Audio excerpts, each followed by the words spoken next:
हड्डियों की प्रॉब्लम की बात करते हैं, ऑर्थो प्रॉब्लम्स की बात करते हैं। So what is this one common big mistake? Doctor तुली, 1932 की आपकी पैदाइश हमें पता लगती है, विच इज 96 ईयर्स, और 70 साल से ऊपर का आपका प्रोफेशनल एक्सपीरियंस।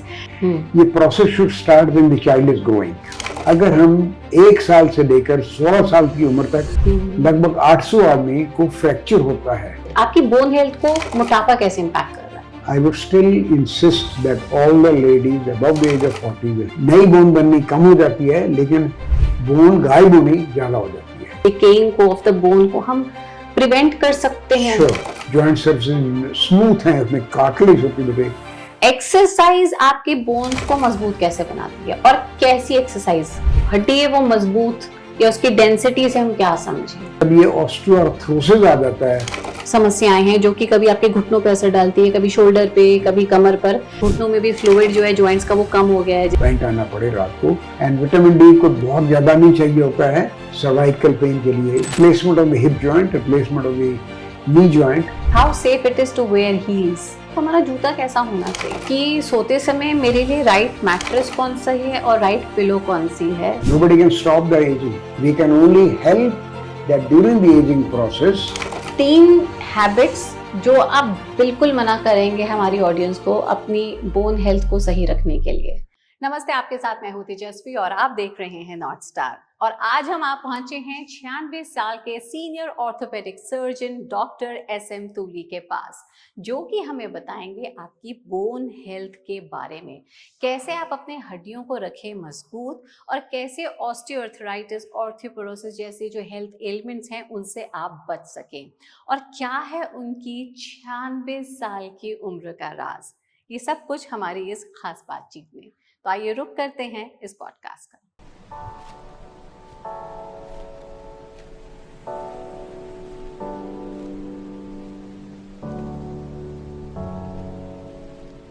डॉक्टर तुली, आपका बहुत बहुत स्वागत है नॉर्थ स्टार में। Thank you for your gracious presence.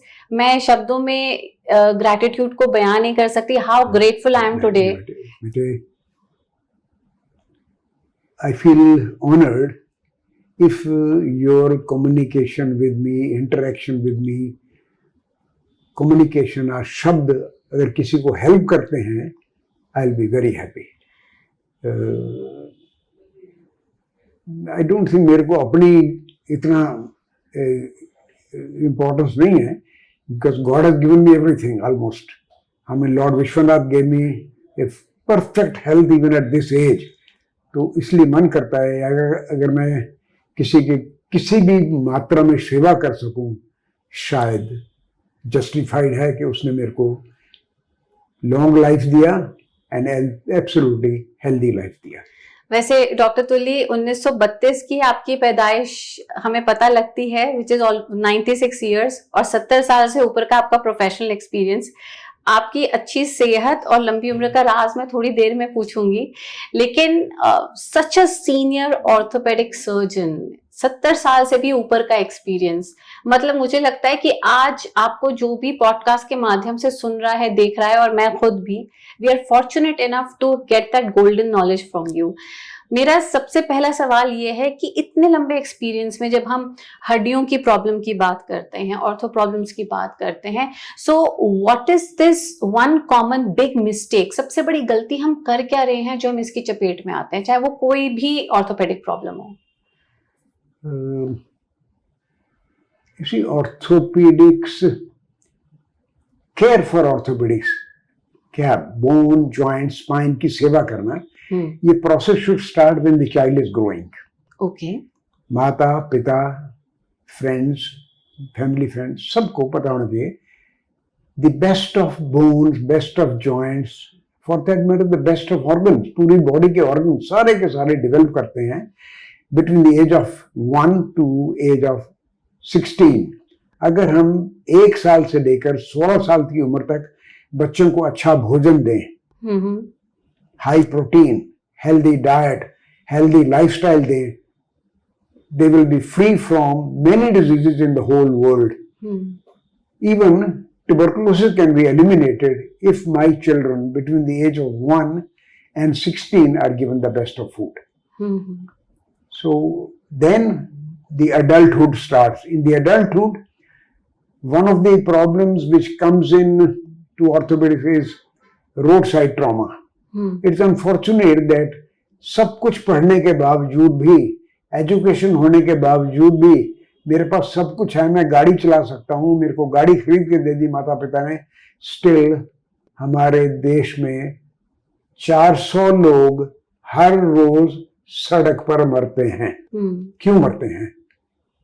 क्या हमारे को डिसिप्लिन नहीं है? क्या हमारी रोड्स खराब बनी हुई हैं?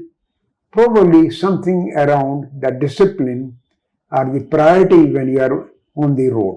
I mean, it's a shameful बेटे, अगर 400 आदमी मरता है, लगभग 800 आदमी को फ्रैक्चर होता है, वो 800 आदमी हॉस्पिटल में जाते हैं सेवा करने के लिए। So the impact of circumstances on bone and joint. Now similarly, पूरे demographic change has taken place in the country. I think people may not recall that average life of an Indian, besides the soldiers, British time में 50 साल थी. Today, average life of an Indian is 72 years. And जितने संपन्न घर हैं, सब ने 85 cross करना है. तो एक tremendous demographic change is taking place अपने प्यारे देश में. 20% of human beings are between the age of 60 and 85. ये जो 20% लोग इतने सीनियर हैं, कौन देखेगा उनको? उनकी बोन, जॉइंट, स्पाइन की सेवा कौन करेगा? थ्योरेटिकली देखें, अगर 20% लोग बीमार हैं और they need attention, you need बस 20% लोग जो उनको अटेंड करे। राइटफुली। अनदर प्रॉब्लम है, नेचुरली है, कि जब हम सीनियर बन रहे हैं, पूरी बॉडी में चेंजेस आना है। Every part of the body, let's say brain, heart, lungs, kidney, liver, सब में चेंज आना विद द एज। और जब हम 60 के ऊपर चढ़ जाते हैं, बिटवीन द 60 और 80 के बीच में जो लोग हैं, वो हॉस्पिटल जाएंगे for one disease, but in reality they have multiple comorbidities. आया मेरे पास फ्रैक्चर करवाने के लिए, पर देखता हूं उसके तो हार्ट में भी डिजीज है, अरे उसकी किडनी कमजोर है। So these are called comorbidities. The society has to become aware कि between the age of 60 and 80 many of us will have many diseases. The शब्द यूज करते हैं हम, many comorbidities coexist in senior age. The patient may come to you एक particular disease के लिए, particular symptom के लिए, लेकिन the attending physician has to be ready to look into other diseases as well. And this is where you require medical people to be associated with all specialties in big hospitals. And orthopedic surgeon should be aware, यार मेरे पास है chest का physician भी है, मेरा पास cardiologist भी है, मेरे पास नेफ्रोलॉजिस्ट भी है. I can confidently send the patient to have their best opinion, ताकि मेरे पेशेंट को effective, economic and long lasting therapeutics मिले. डॉक्टर तुली, बिल्कुल सही समझ पा रहे हैं इस वक्त हम सभी आपको कि किस तरह से जो medical facilities and how better we are equipped to cater to this 20% of the population. और इसी के साथ अगर मैं ऑर्थोपेडिक्स पर आऊं तो osteoporosis, osteoarthritis not just from the 60 years, but इसका जो ऑनसेट है वो मिडिल एज या फिर यंग एज में भी शुरू हो रहा है. कई यंग बच्चे हैं 20-35 साल के, कोई 40 साल का है जो कि आपके पास आता होगा ऑस्टियोआर्थराइटिस की प्रॉब्लम की वजह से, ऑस्टियोपोरोसिस की वजह से. कोई कहेगा स्लिप डिस्क है, कोई कहेगा कि हमारे घुटनों में दर्द है, कोई. तो आप हमें ये समझाइए कि ये हो क्यों रही है और इसको प्रिवेंट कैसे कर सकते हैं. Bone is in a dynamic state of equilibrium. अच्छा. In a man up to the age of 45, in general, रोज बोन बनती है, रोज बोन एब्जॉर्ब भी होती है. तो 40 साल तक बनती ज्यादा है, एब्जॉर्ब कम होती है. पर 40 साल के बाद 40 का, सॉरी, जेंट्स में 50 के बाद बननी बननी कम हो जाती है, नई बोन बननी ज्यादा, नई बोन बननी कम हो जाती है, लेकिन बोन गायब होनी ज्यादा हो जाती है। इसी से ऑस्टियोपोरोसिस होता है। लेडीज में ये प्रोसेस 35 साल की उम्र में शुरू हो जाता है। Up to age of 35 the ladies will keep on making more bone every day, less bone absorption. That is how up to the age of 35 the calcium is beautifully labeled in good nutrition ladies. But after the age of 35 biological change takes place, a bone formation कम हो जाती है, bone absorption ज्यादा हो जाती है, and that is the time when we should make our ladies conscious about it कि भाई be careful, हमको दूध भी लेना है, विटामिन डी लेंगे, कैल्शियम खाएंगे, ताकि हमारी बोन्स में कैल्शियम एक ऑप्टिमम लेवल पर रहे, ताकि हमारे को ऑस्टियोमलेशिया ना हो, ऑस्टियोपोरोसिस ना हो, बोन डेफिशिएंसी, कैल्शियम कब डेफिशिएंसी से हमारे फ्रैक्चर ना टूट जाए, फ्रैक्चर ना हो जाए। डेफिशिएंसी होगी तो आप ज्यादा वल्नरेबल हो जाओगे फ्रैक्चर के, गिरे तो हो गई, हड्डी टूट गई। ये सब के लिए बेटे हम लोगों ने वैसे पैम्फलेट बना रखे हैं। One of the pamphlet is in front of you. It's meant for understanding osteoporosis and the how to keep your bones healthy. This we give practical to every lady who comes and visits my OPD. इसको जरूर हम अपनी screen पर भी graphics में अभी लगाएंगे इसी वार्तालाप में। I'll be very happy. We'll put this pamphlet. With that, doctor तुली, अब अगर आप कह रहे हैं कि ये एक नेचुरल डिकेइंग प्रोसेस है बॉडी का, या नेचुरल डीजेनरेटिव प्रोसेस है जहाँ पे हड्डियां आपकी एब्जॉर्ब होंगी यानी गलेंगी ही, क्या इसको हम लंबे समय तक या फिर जब तक कोई इंसान जीवित है, इसको क्या इस डीजेनरेशन को, इस डिकेइंग को ऑफ द बोन को हम प्रिवेंट कर सकते हैं? Sure. Number one, never put on weight. Okay. Or don't become obese. मोटू नहीं बनिए.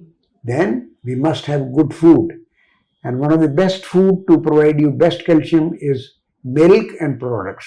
Milk, curd, paneer, सूजी का खीर, सूजी भी से प्रोटीन, चावल तो basically all carbohydrate. There is no protein in it. Another thing is we must exercise. Exercise has a very big role. See, exercise improves the blood supply of every part of the body which we do. And if your blood supply is good, the calcium will go and settle down there. It will reach there. It will need whatever is needed by the body, it will reach there.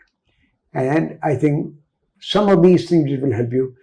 And in countries, or in those parts of the country where there is a lot of cloud and whatnot, we do encourage younger people, find a method to sit in the sun for 10 to 15 minutes.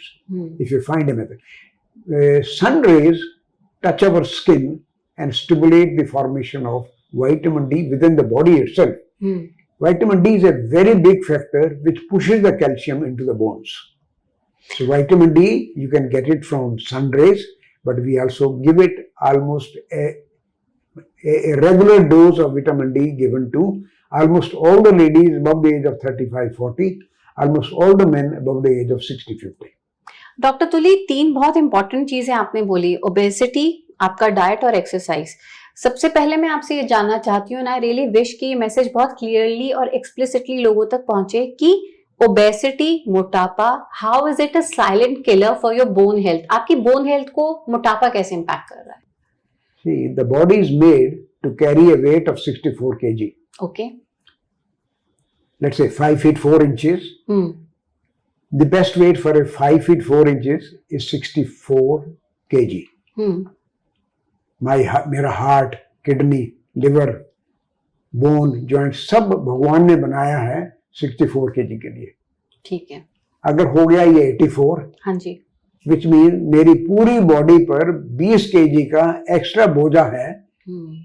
चल रहा हूं तभी मैं extra weight लेकर चल रहा हूँ, 20 kg का वेट एक्स्ट्रा लेकर चल रहा हूँ.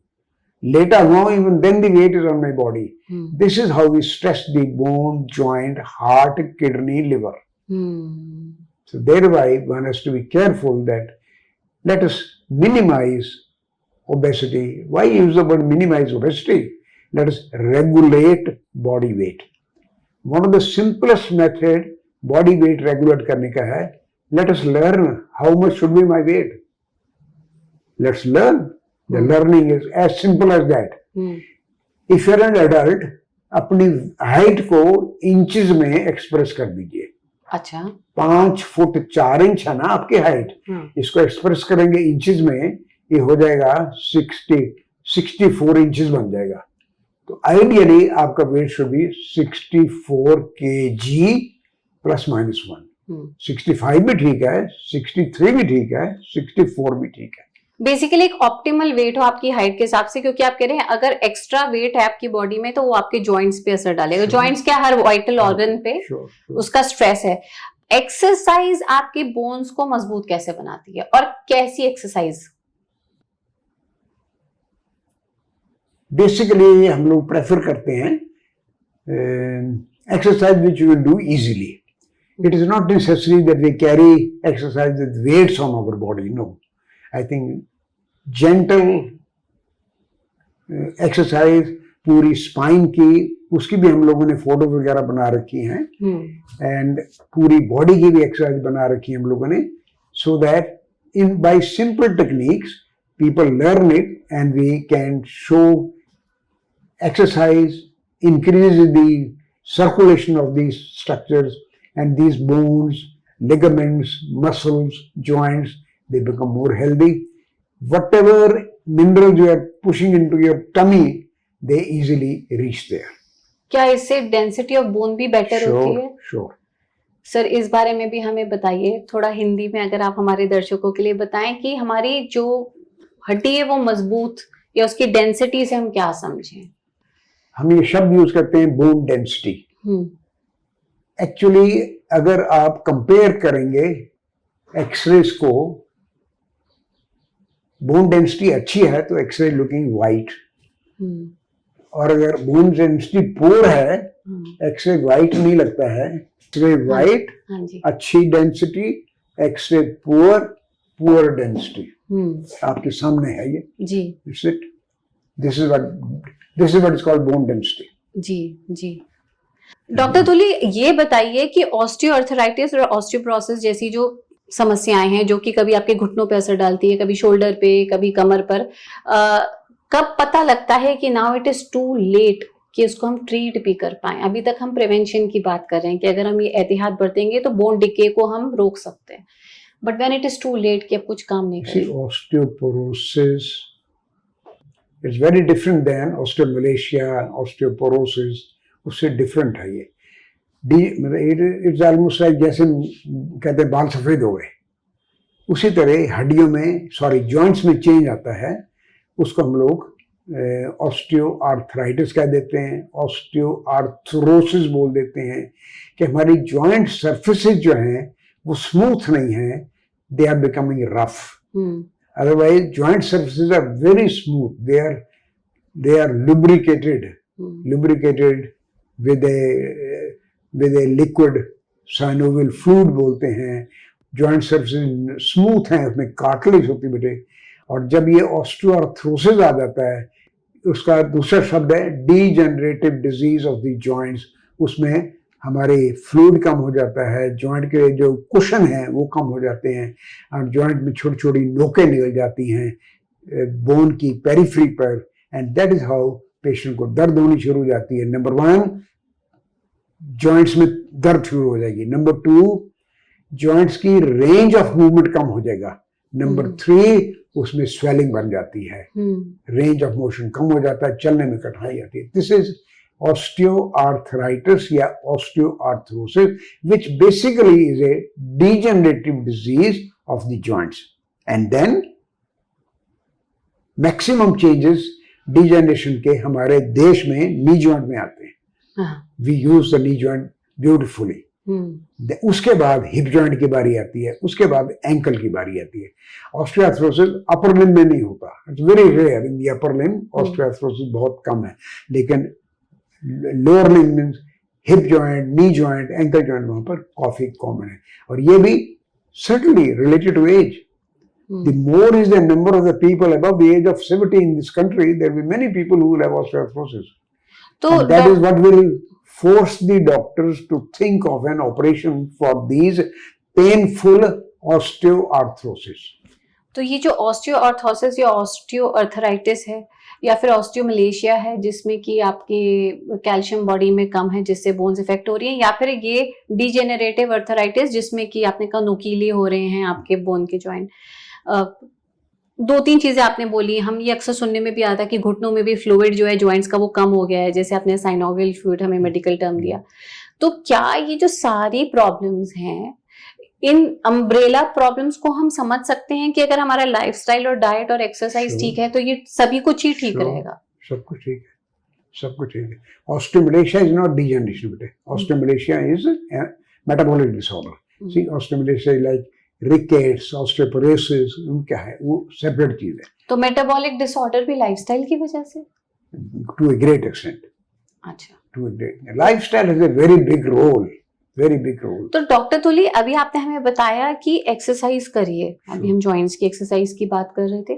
तो आजकल लोग योगा करते हैं, पिलाटे करते हैं, वॉक करते हैं, जिम जाते हैं, वेट ट्रेनिंग भी करते हैं। क्या ये तमाम एक्सरसाइजेस ठीक हैं to stay healthy? More or less ठीक, but as we pass through the journey of life, we must realize हमें वो, you have a choice to pick up. हम वो चीज पिकअप करें, उस चीज को अडॉप्ट करें जो मैं आसानी से कर सकूं। ठीक है। जैसे जैसे हम सीनियर होते जाएंगे, the freedom is needed more.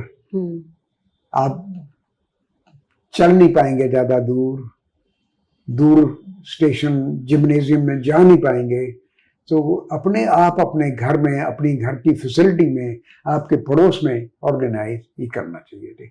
And देश कॉन्शियस है, country is conscious about it.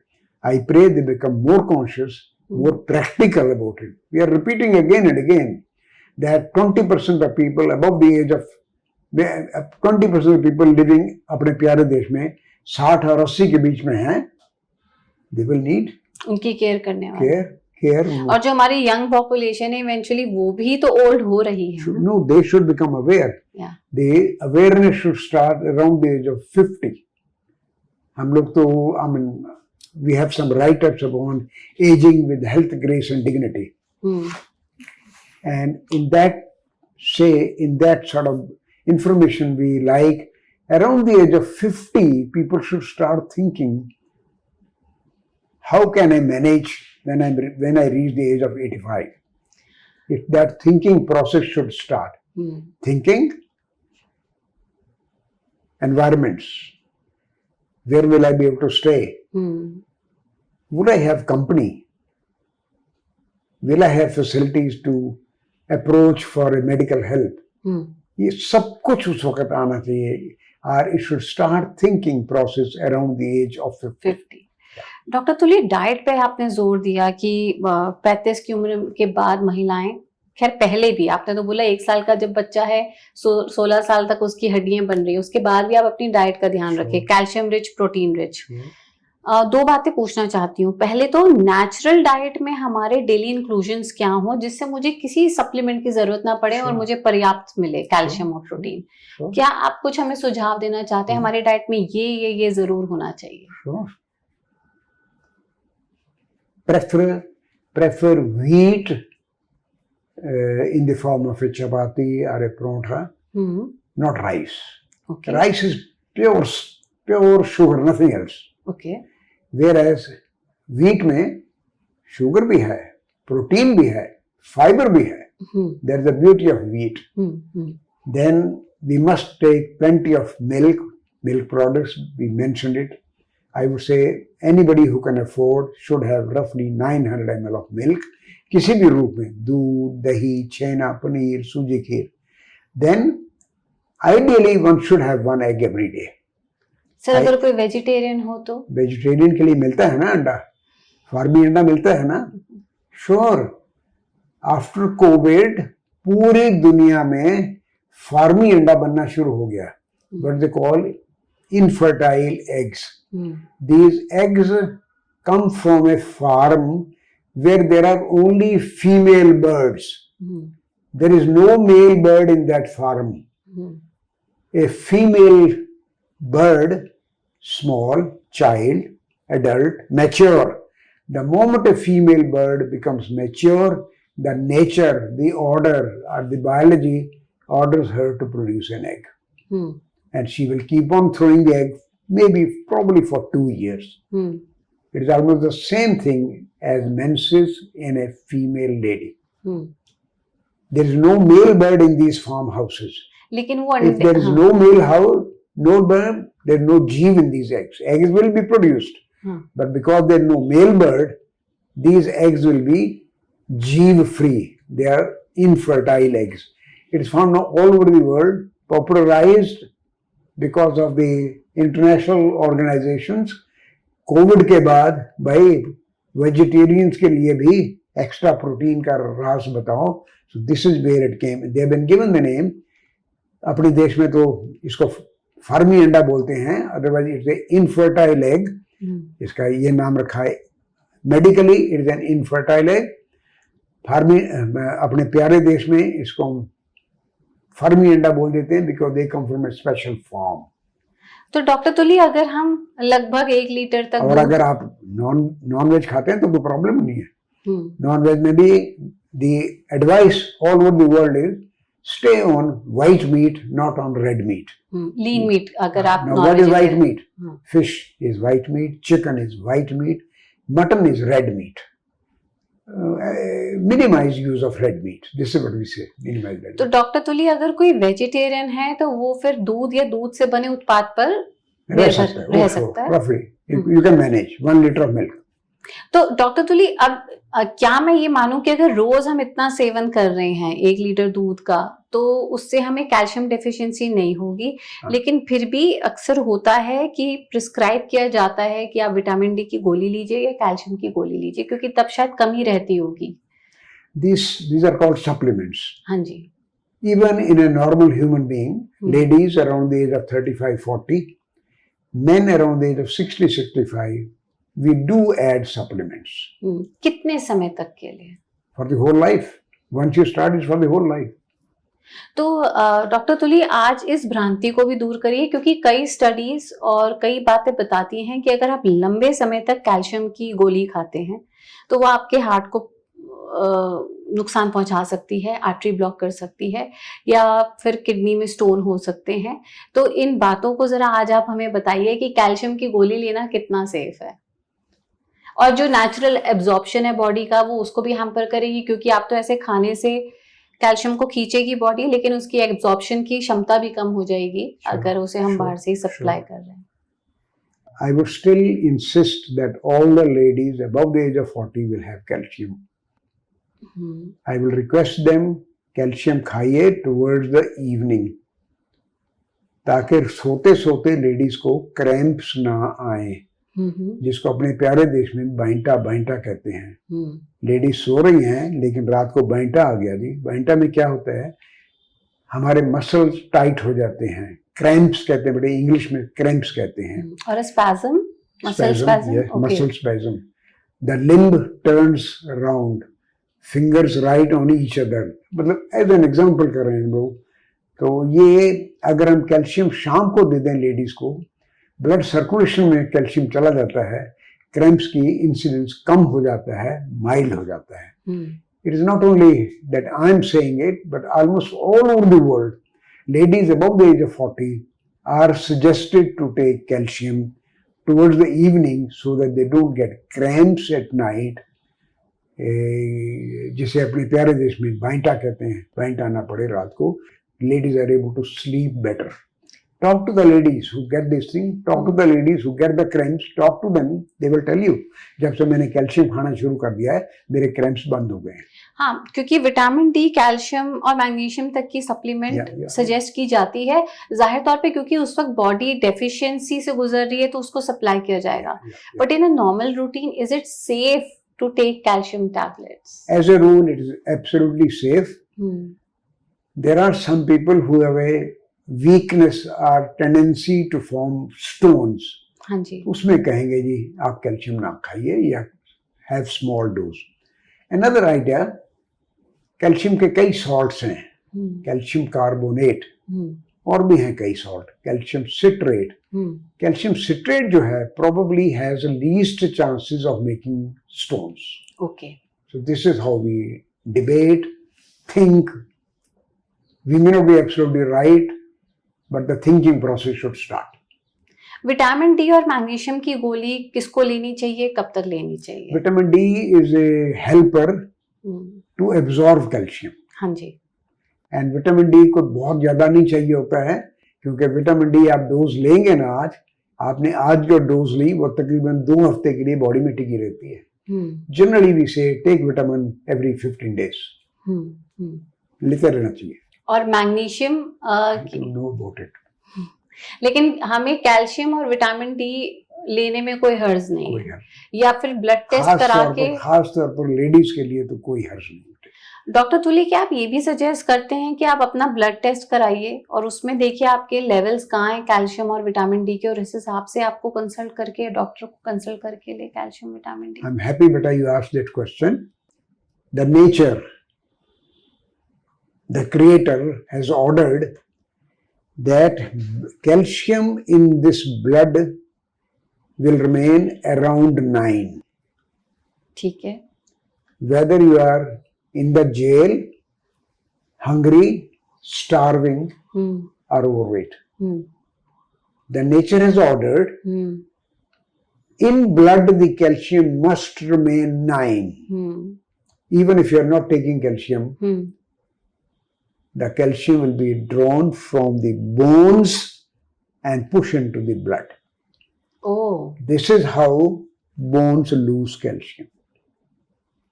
In the blood, the Creator has ordered, in the blood, the calcium must stay around 9.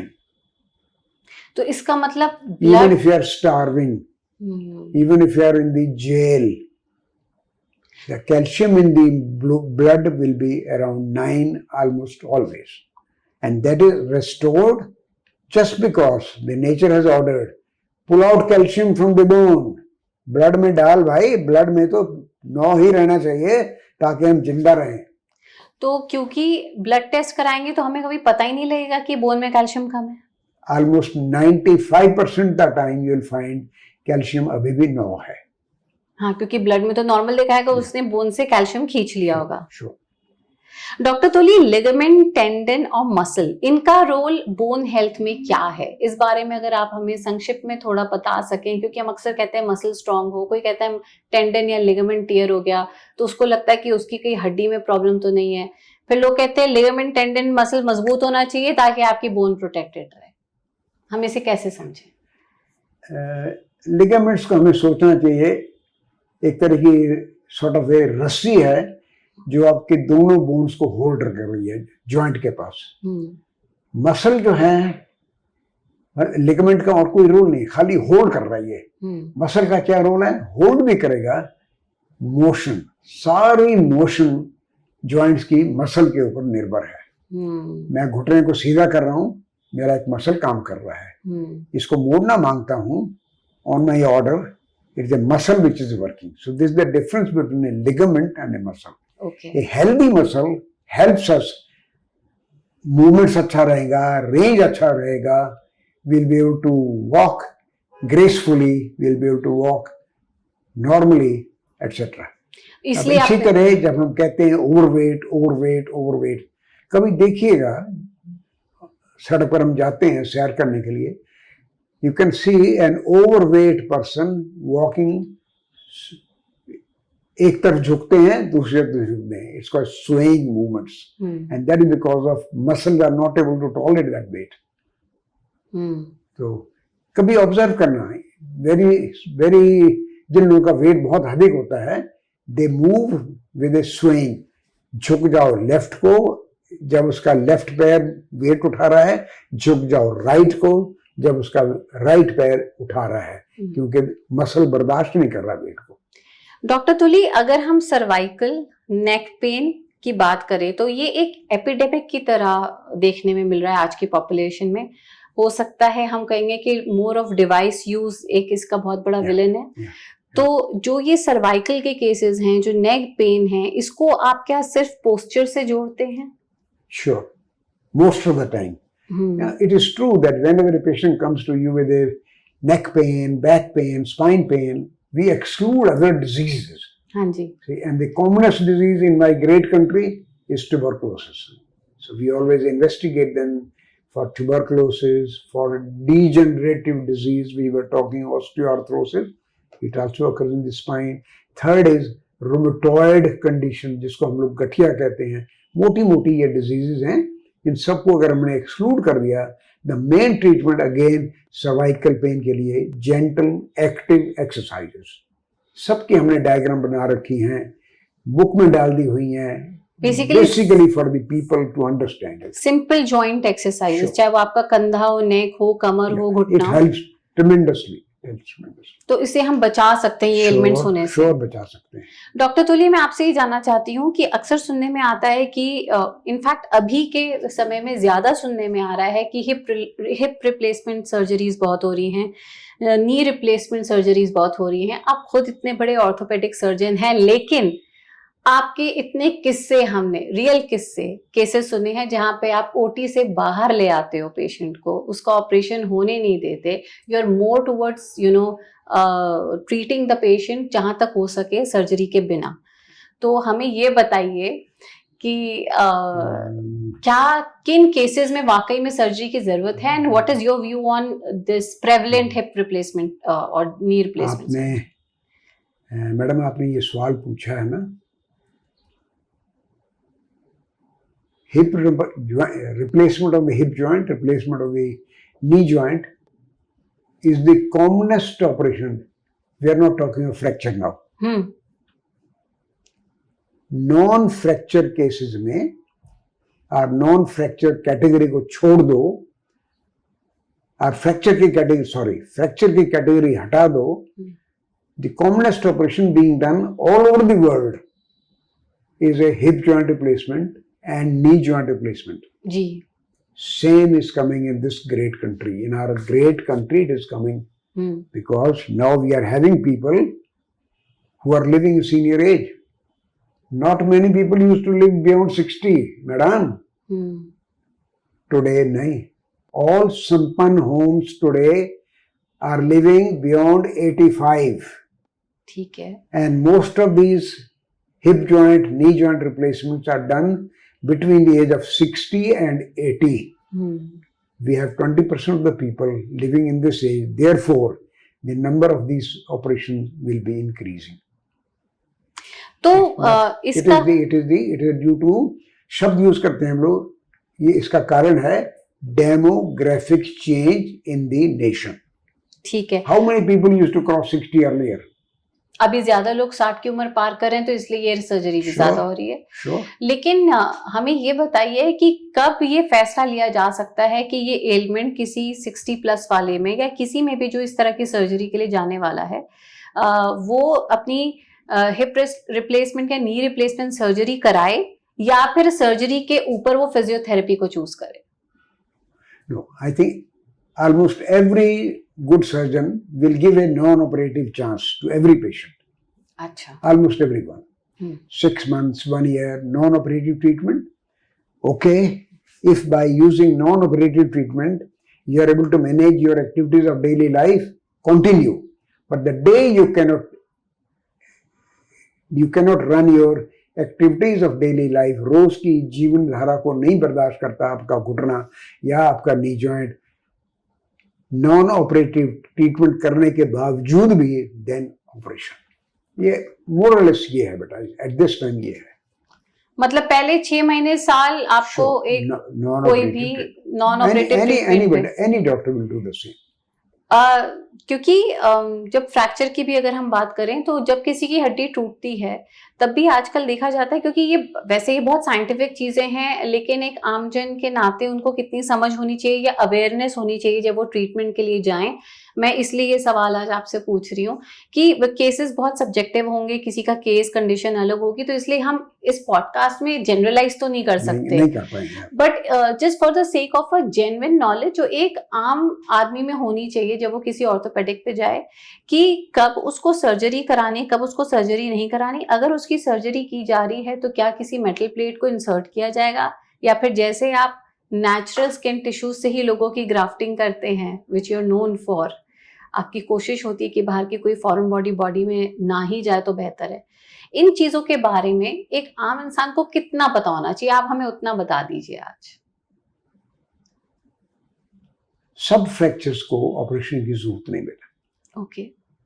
But gross fractures जिसमें gross displacement है या bone loss है, उन cases में fracture operation की जरूरत पड़ती है। I think I would put it almost that much. Okay. And then all over the world with beautiful facilities available, debate चल रही है, अच्छा भाई हड्डी टूटी है ना, इसको हड्डी से ही रिप्लेस करना है। कार्टिलेज टूट गई, इसको कार्टिलेज से ही रिपेयर करना है। ये डिबेट चल रही है पूरी दुनिया में कि इसको मेटल से रिप्लेस ना करो भाई, हड्डी को हड्डी से, कार्टिलेज को कार्टिलेज से रिप्लेस करो।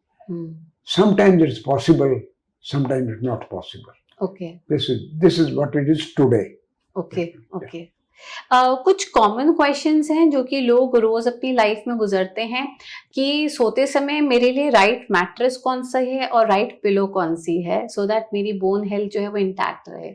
By the time you reach a senior age, you have already learned which pillow will help you, which mattress will help you. But do remember, our base of the bed should be a hard floor, wooden bed. उसके ऊपर आप गद्दा बिछा लीजिए, एक गद्दा, दो गद्दे, तीन गद्दे, that's a different game. क्या ऐसा तो नहीं है कि हमें हाई डेंसिटी या लो डेंसिटी मैट्रेस ही यूज करनी है? It doesn't make a difference. The basic is my base of the bed should be, on which bed my sleeping bed should be a hard floor. उसके ऊपर आप एक गद्दा, दो गद्दे, तीन गद्दे, वैरायटी you can डालो। I even suggest people जो लोग चारपाई पर सोते हैं, मैं कहूँगा बेटा एक लकड़ी का फट्टा बना ले, चारपाई के ऊपर रख दे, and that is the best framework जिसके आप सोना चाहिए। उस फ्रेमवर्क के ऊपर आप गद्दे डालो, एक गद्दा, दो गद्दा, चार गद्दा, whatever you can afford। Doctor तुली, महिलाओं के लिए ये सवाल बहुत जरूरी होगा, वो हील्स पहनना चाहती हैं अगर, तो उसको आप कहाँ तक रिकमेंड करते हैं? How safe it is to wear heels? Modern medium raised heel is perfectly okay. Okay, medium range would be like 3 inches, 2 inches? I may not be able to say right, but too high heels and especially going to a crowded place would be dangerous. For the knee? Yeah. But medium size high heels perfectly all right. Okay. And the body gets used to it. तो heal की जहां तक बात है तो medium height की heal कोई पहन सकता है, लेकिन हाई हील क्राउडेड प्लेसेस में अवॉइड की जाए। ये अक्सर सुनने में आता है कि अगर हमारे जूते का जो सोल है या अगर हमारा जूता सही नहीं है तो उससे भी नी प्रॉब्लम या जॉइंट प्रॉब्लम्स हो सकती हैं। आज हमें ये बताइए कि किस तरह से जब हम अपना जूता खरीदने जाएं तो हमारा जूता कैसा होना चाहिए? I would request all the ladies, हाँ जी, also the gents, when you move out of the home, you should be wearing a shoe. हम शू पहन के Or निकले। a sandal which is closed at the back. अच्छा, चप्पली पहन के नहीं, घर के बाहर चप्पली पहनकर नहीं जाना चाहिए। ठीक है। That's my advice to all the patients, जो भी मेरे पास आते हैं मैं कहता हूँ बेटा घर के बाहर जाएंगे चप्पली पहन के नहीं जाना। वेयर सो ब्यूटीफुल शूज, अपने प्यारे देश में इतने सुंदर शूज बनते हैं। शूज ले लो या ऐसा सैंडल लो जो पीछे से बंद होता है, ठीक है, जिससे सपोर्ट मिल सके। सपोर्ट। ये भी देखा जाता है आजकल जो स्पोर्ट शूज हैं, स्पेशली जो एथलीट्स यूज करते हैं या रनिंग के लिए या ट्रेनिंग के लिए, हाई कुशन वाले, ताकि वो ज्यादा कंफर्टेबल हो while you are performing an exercise. क्या वो high cushion athletic sport shoes safe हैं पहनने के लिए? It's okay, I mean just a choice. अच्छा, मतलब in any case most of the shoes have a small bedding, especially around the heel. Most of the shoes.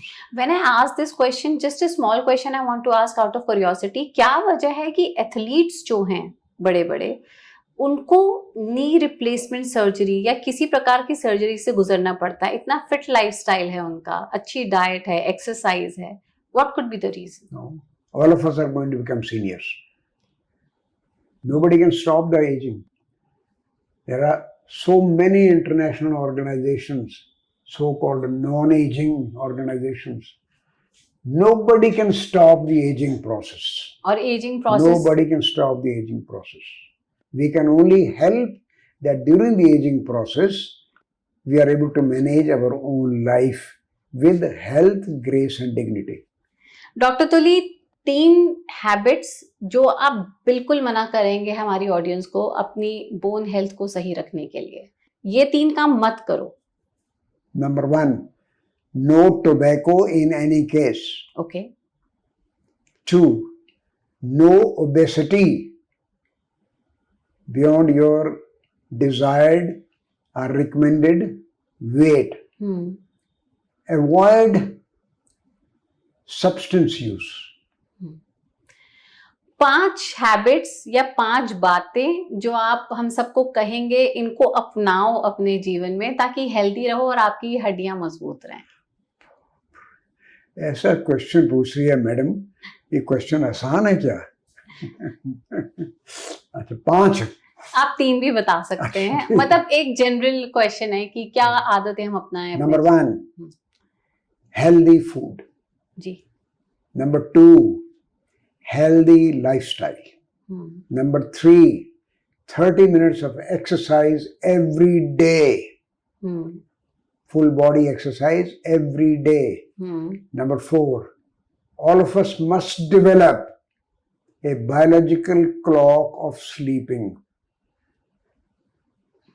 Sleep is best managed if you have developed a clock on it. ये नहीं कि आज मैंने शाम को 6 बजे से लेकर रात के 4 बजे तक सोना है. नो, लगभग 9 बजे सोऊंगा, सवेरे 8 बजे उठ जाऊंगा. तो this is called a biological clock. 7 to 8 hours of biological clock. So, and the next one would be, obviously again, I would again go back. No tobacco, no substance use. We don't mind a social drink. But again, if you are drinking every day, you have become an addict to it. So that almost becomes like a substance use. So these are the items, broadly speaking, I would say, for people to become senior and still on their own feet and on their own efforts to lead activities of daily life, not become dependent on others. I'm a very strong believer that all of us consciously should make an effort that I keep on doing my own work. I don't become dependent on a wheelchair or become a burden to my family. Doctor तुली 70 साल से भी ज्यादा के आपके work experience में कौन सी एक बात है जो आपने एजिंग के बारे में नोटिस की और कौन सी एक बात जिसने आपको सरप्राइज किया आपके अनुभव में या आपके एक्सपीरियंस में? इसका जवाब देना बड़ा मुश्किल है. Any one thing that you have really noticed which might have surprised you? To my mind, my is a great country that we have people now living above the age of 60 years. There's a great thing which has happened in the country. I only pray my younger generation becomes aware of it, make the best use of it, prepare themselves physically, medically, psychologically, emotionally to lead a life with health, grace and dignity when they reach beyond 80s. So, हमें ये बताइए कि आप ऐसा क्या जीवन में अपनाते हैं जिससे हम सब भी सीख सकें and you know as we all advance, we all will be advancing, you know. So we want to know from you कि आप लाइफ में ऐसा क्या करते हैं that we can also be, you know, physically fit and healthy and mentally fit. That these are the items which you must follow: a healthy lifestyle, healthy food, 30 minutes of exercise every day, biological clock of sleeping. Abstain tobacco, no. Abstain tobacco, no substance use. I think these are big things. And the emotional balance is given by parents, teachers, and your partner. You are lucky if your partner is helping you to maintain emotional balance, maintain resilience. None of us is perfect. This we must know. From the very beginning, child should know, I'm not perfect, but let me be as near that as possible. Let's learn to tolerate each other, and the word uses resilience. And all this comes by the training of a culture which is given by Ma, Baap, teacher, partner. I was lucky, I'm son of a teacher. Who was the teacher? He was the teacher in British times.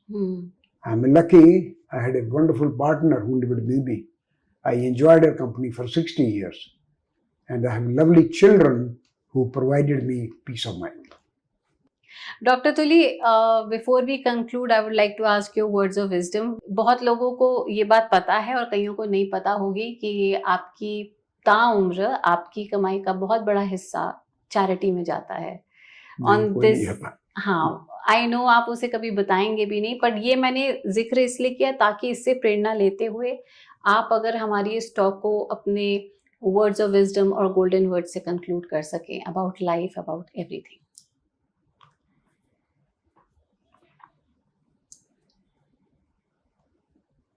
The present generation in India is carrying very strong genes. We are great grandchildren of people who survived World War II. Famine of Bengal 1943. Division of the country in 1947. So we are great grandchildren of these people who survived these things. Medically इसमें term use करते हैं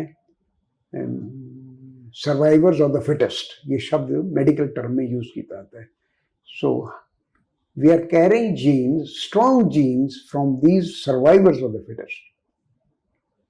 but even the best of genes require the best of environment. A best of tree requires the best of environment for the tree to flourish, flower, and fruit. And the same applies to human beings. We require best of environments to become best of human beings.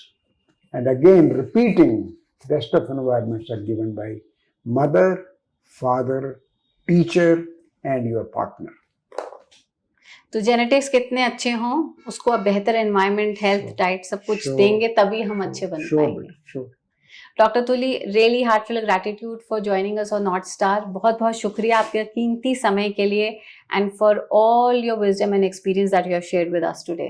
Heartful gratitude. तो जैसे doctor S M तुली का कहना है कि स्वस्थ रहिए और सेवा करिए, ईट हेल्दी, लिव हेल्दी, अच्छी आदतें अपनाइए और एक्सरसाइज करना ना भूलें. और याद रखिए that obesity is a silent killer. आपकी अच्छी हेल्थ की हम यहाँ कामना करते हैं. उम्मीद है आपको हमारी बातचीत पसंद आई होगी. लाइक, शेयर, सब्सक्राइब करना ना भूलें. अगले पॉडकास्ट में फिर मिलेंगे. दीजिए इजाजत. नमस्ते.